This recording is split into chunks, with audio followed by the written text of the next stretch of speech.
श्री कृष्ण मित्रों, मैं प्रियंका स्वागत करती हूँ आपका जीवन और आध्यात्म में।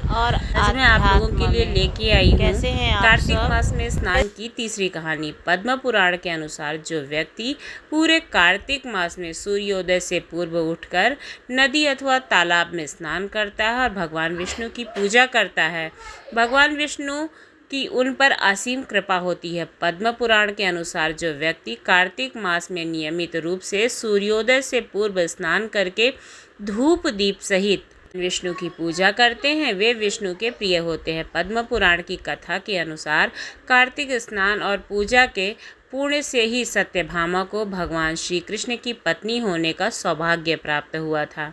मैं आपको ये कथा सविस्तार सुनाऊंगी, लेकिन उससे पहले हम जानते हैं कि कार्तिक मास इतना पुण्यदायी क्यों है। एक बार कुमार कार्तिकेय ने भगवान शिव से पूछा कि कार्तिक मास को सबसे पुण्यदायी मास क्यों कहा जाता है।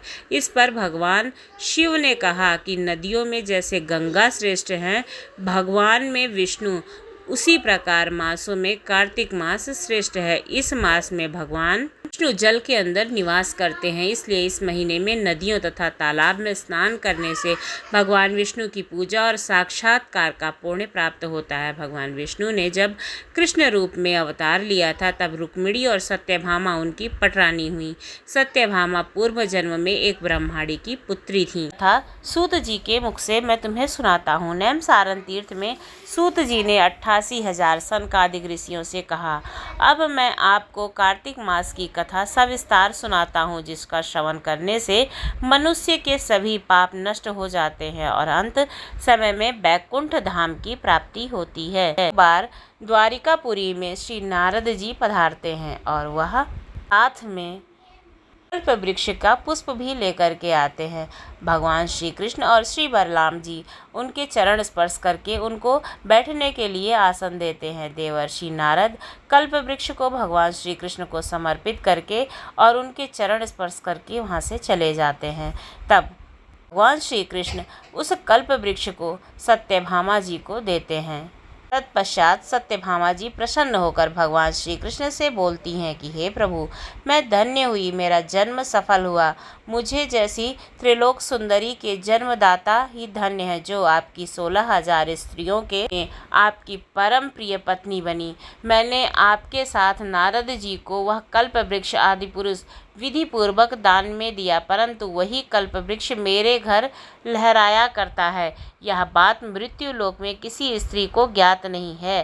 त्रिलोकनाथ, मैं आपसे कुछ पूछने की इच्छुक हूँ। आप मुझे कृपया कर कार्तिक महात्म्य तथा सविस्तार पूर्वक सुनाइए, जिसको सुनकर मेरे हित हो और जिसके करने से कल्प पर्यंत भी आप मुझसे विमुख ना हो। सूत जी आगे बोले। सत्यभामा जी के ऐसे वचन सुनकर श्री कृष्ण हंसते हुए सत्यभामा का हाथ पकड़कर अपने सेवकों को वहीं रुकने के लिए कहकर विलासयुक्त अपनी इस पत्नी को कल्प वृक्ष के नीचे ले गए। फिर हंसकर बोले, हे प्रिय, 16,000 रानियों में से तुम मुझे प्राणों के समान प्रिय हो। तुम्हारे लिए मैंने इंद्र और देवताओं से विरोध किया था। हे कांते, जो बात तुमने मुझसे पूछी है सो सुनो। एक दिन मैंने तुम्हारी इच्छा पूर्ति के लिए गरुड़ पर सवार होकर इंद्रलोक जाकर कल्प वृक्ष मांगा। इंद्र द्वारा मना किए जाने पर इंद्र एवं गरुड़ के घोर संग्राम हुआ और गौलोक में भी गरुड़ जी गौ से युद्ध किया कि चोंच में चोट से उनके कान तथा पूंछ कटकर गिरने लगे, जिससे 3 वस्तुएं उत्पन्न हुई। कान से तंबाकू, पूंछ से गोभी और रक्त से मेहंदी बनी। इन तीनों का प्रयोग करने वाले को मोक्ष नहीं मिलता है। जब गौ ने भी क्रोधित होकर गरुड़ पर वार किया, जिससे उनके 3 पंख टूट कर गिर गए। इसके पहले पंख से नीलकंठ, दूसरे से मोर और तीसरे से चकवा चकवी उत्पन्न हुए। हे प्रिय, इन तीनों का दर्शन करने मात्र से ही शुभ फल प्राप्त हो जाता है।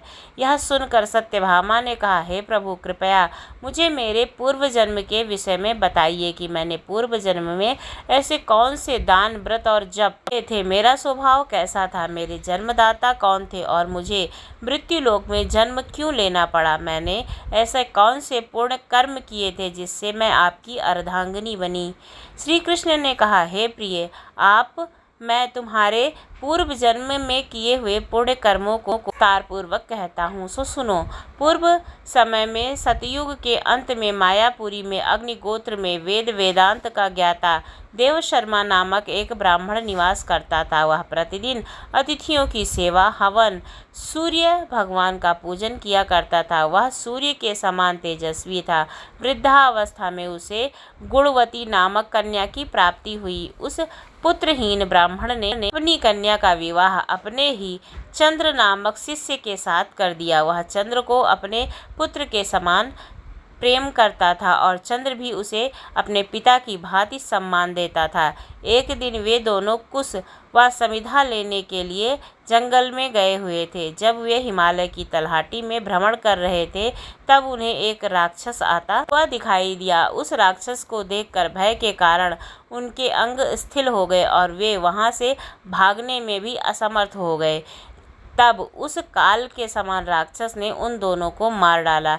चूंकि वे धर्मात्मा थे, इसलिए मेरे पार्षद उन्हें मेरे बैकुंठ धाम में मेरे पास ले आए। उन दोनों द्वारा आजीवन सूर्य भगवान की पूजा किए जाने के कारण मैं दोनों पर अति प्रसन्न हुआ। गणेश जी, शिव जी, सूर्य व देवी, इन सब की पूजा करने वाले मनुष्य को स्वर्ग की प्राप्ति होती है। मैं एक होता हुआ भी काल और कर्मों के भेद से 5 प्रकार का होता हूँ। जैसे एक देवदत्त, पिता, भ्राता आदि नामों से पुकारा जाता है।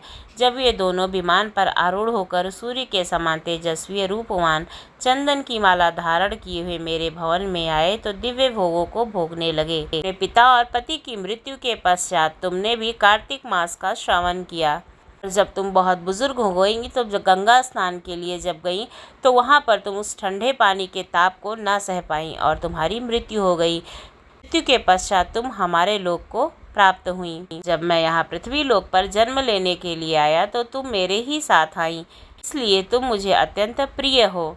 तो जो भी कार्तिक मास में स्नान करता है, भगवान विष्णु की पूजा करता है, तुलसी पूजा करता है, केले को सींचता है और गंगा स्नान करता है, भगवान विष्णु की कृपा उस पर प्राप्त होती है और मृत्यु के पश्चात वह भगवान विष्णु के लोक को प्राप्त होता है।